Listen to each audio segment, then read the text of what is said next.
Hello everyone and welcome to our YouTube channel. कैसे हो सभी? विद फ्रेश फीलिंग्स पूरे जोश के साथ वेलकम बैक।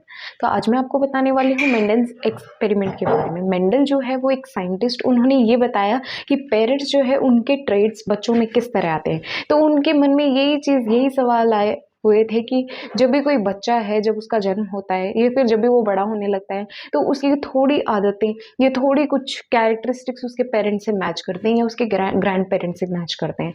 बच्चा जो है उसकी आँखें दादा या दादी, नाना या नानी से मैच हो रही है या अपने पापा से मैच हो रही है उसकी। और बच्चा जो है उसके जो माथे का साइज़ है वो अपनी मम्मी से मिल रहा है या अपने पापा से मिल रहा है। बच्चे की उँगलियाँ जो है, नाखूनों की शेप है, वो किसी अपने परिवार वालों में से किसी की मैच हो रही है। वो जो भाई है वो बहन की तरह थोड़ा दिखता है, दोनों जो है मिलते-जुलते से हैं और दोनों पापा या फिर मम्मी पे उनके कैरेक्टरिस्टिक्स लेकर है। मतलब ऐसी थोड़ी चीज़ें जो अपने पेरेंट्स से मैच होती है, जो इनहेरिटेबल होती है, हमारे पेरेंट्स से हमारे अंदर आती है। तो वो होते हैं हेरिटेबल ट्रेट्स, ऐसे कैरेक्टरिस्टिक्स जो हमें अपने पेरेंट्स से मिलते हैं। और क्लोज रिलेशन में होने के बावजूद भी जो डिफरेंसेस बन जाते हैं उन्हें कहते हैं वेरिएशंस। अब ऐसा तो नहीं है हम सेम टू सेम हमारे पेरेंट्स जैसे ही हैं, सेम टू सेम शक्ल माँ की जैसी है वैसे ही बेटी की है, सेम टू सेम पापा की शक्ल है वैसे ही जो है उनके बेटे की है। ऐसा नहीं होता। क्लोज रिलेशन होने के बावजूद भी उनके अंदर थोड़े डिफरेंसेस होते हैं। उन डिफरेंसेस को वेरिएशंस कहते हैं, विविधताएं कहते हैं। तो ये था विविधताओं का वेरिएशंस की डेफिनेशन। अगर कहना चाहूँ तो यही कि क्लोज ब्लड रिलेशन में भी डिफरेंसेस मिलते हैं, उनकी कैरेक्टरिस्टिक्स में डिफरेंस पाए जाते हैं, ये होती है वेरिएशंस।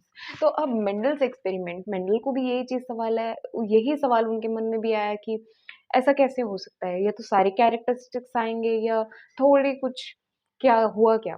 तो उन्होंने एक पी प्लांट लिया, मतलब मटर का पौधा। मटर का पौधा उसलिए उन्होंने इसलिए चूज किया क्योंकि उन्होंने ये चीज देखा कि हर महीने ये मटर का पौधा जो है वो अवेलेबल है, उसके अंदर सेल्फ पॉलिनेशन भी हो रही है, क्रॉस पॉलिनेशन भी हो रही है। और ये पौधा जो है वो एकदम एक्सियल है और टर्मिनल फ्लावर्स भी देने वाला है। मतलब इसके अंदर फाइनली हम किसी न किसी रिजल्ट पे पहुंच सकते हैं, वो ही एक ऐसा पौधा था। बाकी उन्होंने 10,000 तरह के पौधों पर एक्सपेरिमेंट किया था, जिसमें से 34 टाइप्स ऑफ स्पीशीज सिर्फ पीस की निकली, माने मटर के पौधे की जो 34 वेरिएशन स्पीशीज है उनके अंदर उन्होंने ये सारी जो एक्सपेरिमेंट है वो करके देखे। कुल 10,000 पौधों पे उन्होंने वो एक्सपेरिमेंट ट्राई किए थे, ऐसा मतलब है कहने का। और जिसमें से 34 वेरिएशन सिर्फ और सिर्फ पी प्लांट के, मटर के पौधे के मिले। तो मटर का पौधा उन्होंने इसलिए चूज किया कि उसमें सेल्फ पॉलिनेशन, क्रॉस पॉलिनेशन दोनों भी सुटेबल है और वो एनुअल प्लांट है, मतलब साल भर में कभी भी मिल सकता है, ईयरली प्लांट है वो। तो उन्होंने मटर का पौधा चूज किया और उसके अंदर उन्होंने थोड़े एक्सपेरिमेंट्स करने चाहे। फॉर एग्जाम्पल अब मैं आपको यहाँ पे एक पौधा बनाकर दिखा देती हूँ। एज एन एग्जाम्पल मैं बता रही हूँ, ये एक पौधा बनाया है मैंने फॉर एग्जाम्पल। अब ये पौधे में ऐसी कैरेक्टरिस्टिक्स है कि ये लंबा पौधा है, ये रूट्स हो गए, और एक है ये छोटा पौधा। हम ये सोचते हैं कि छोटे वाले ट्रेड्स आएंगे तो पौधा भी छोटा ही होगा। अब यहाँ दो पौधे, एक तो लंबा है और एक छोटा है। अब ये लंबे वाले की कैरेक्टरिस्टिक्स है। अब ये सोचेंगे कि इसके अंदर अगर पॉलिनेशन हो जाती है, यहाँ पे एक फ्लावर है समझो, तो इस फ्लावर के अंदर पॉलिनेशन हो जाती है, तो जो बेबी है, जो प्रोजेनी है, जो चाइल्ड है, बच्चा जो आने वाला है, माने जो पौधा होगा, छोटा वाला पौधा जो नया जन्म लेगा, वो भी लंबा ही होगा क्योंकि इसकी कैरेक्टरिस्टिक्स है लंबा होगा ना। और उसके अंदर भी सेम चीज आएगी तो वो पौधा भी लंबा ही होगा। अब ये छोटे वाला है, छोटे वाले के अंदर भी सेम पॉलिनेशन हो गया, समझो छोटे वाले का ही पॉलिनेशन हो जाता है, तो उसका ट्रेट भी, कैरेक्टरिस्टिक तो छोटा वाला ही हुआ, तो छोटा ही होगा पौधा भी। सेल्फ पॉलिनेशन अगर सेल्फ पॉलिनेशन अगर सेल्फ पॉलिनेशन अगर होती है इन पौधों के अंदर, तो इनकी ट्रेट्स जो है वो बेबी प्लांट में जाएंगे, जो भी और पौधा उगेगा उसके अंदर भी सेम कैरेक्टरिस्टिक्स जाएंगी। तो ये तो था, ये तो नॉर्मल सी चीज़ है, हमें भी आइडिया लग ही जाता है इस बारे में कि पौधा लंबा है और बेबी प्लांट चाहिए तो वो भी लंबा ही होगा, सेम कैरेक्टरिस्टिक्स है।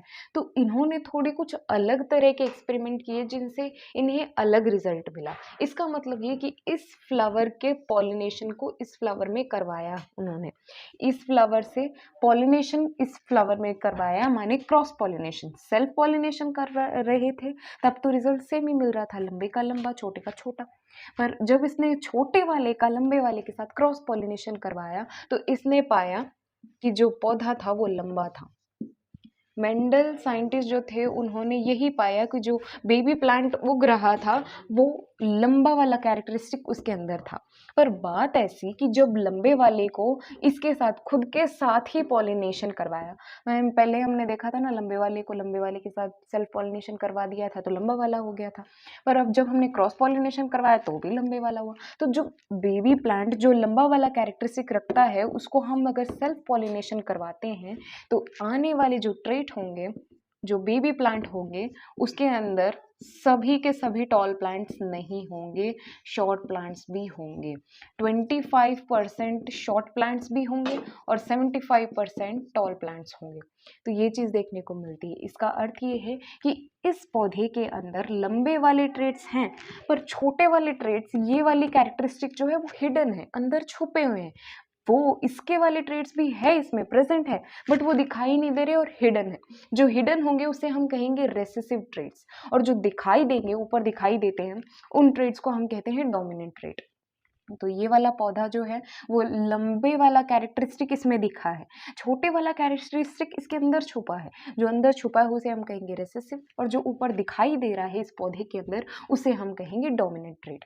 तो रेसेसिव और डोमिनेंट ये दो भी अपने क्लियर हो गए टर्म्स। और ये 75% और 25% भी इसके अंदर मैंने कहा था हिडन टैलेंट है। हिडन जो ये वाले कैरेक्टरिस्टिक्स है वो इसके अंदर छुपे हुए हैं। लंबा वाला कैरेक्टर तो इसके अंदर हमें दिखाई ही दे रहा है। तो वो जो हिडन टैलेंट है वो 25% के थ्रू बाहर आ जाता है।